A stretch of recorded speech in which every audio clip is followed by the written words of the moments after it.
A Loop building was paralyzed today after protesters in wheelchairs took it over. The group wanted a meeting with the governor, and they got one after roughly 7 hours of stalling business in and out of the Thompson Center. WGN's Julie Unruh was there today. She's in the newsroom tonight with the story. Hi, Julie. Hi to you, Tom. Hundreds of disabled protesters, most of them in wheelchairs, as you mentioned, held a demonstration until they got what they wanted, the attention of state officials over independent living issues. Well, late in the day, the group finally dispersed, but not until they closed off the building and confused just about everyone trying to do business inside. I'm not saying that, I'm not sympathizing with them, but what are we supposed to do? Rhonda Gause is talking about the hundreds of protesters parked literally at every entrance of the Thompson Center today. Starting at 10 a.m., they blocked off doors, stopped escalators, and shut down elevators, acting like human shields for hours. The CTA station inside the building was even affected. The goal? To get the ear of the governor. His office is inside, and until they did, the National Disability Rights Group stood firm. Their biggest issue today? Community housing.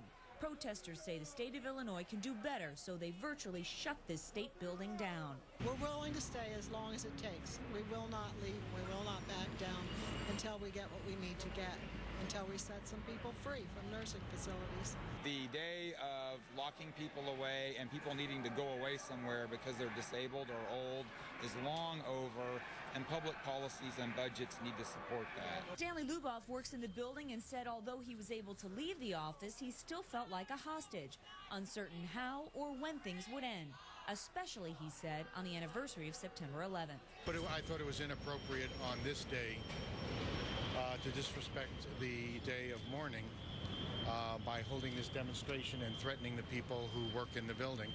State police say they told building tenants about the possible protest and warned them about the inconvenience yesterday. Well, everyone was briefed, and they knew that this was a sensitive situation, and we handled it the best way possible. By 5 p.m., the peaceful message seen and heard all day clearly had been heard. And we have the support of the governor's office, correct? That is absolutely correct, Grace. Now, we should mention no injuries and no arrests were reported today. ADAPT protesters will be outside, or I should say were outside the American Medical Association yesterday. Tomorrow, they will target the Department of Housing and Urban Development. Micah?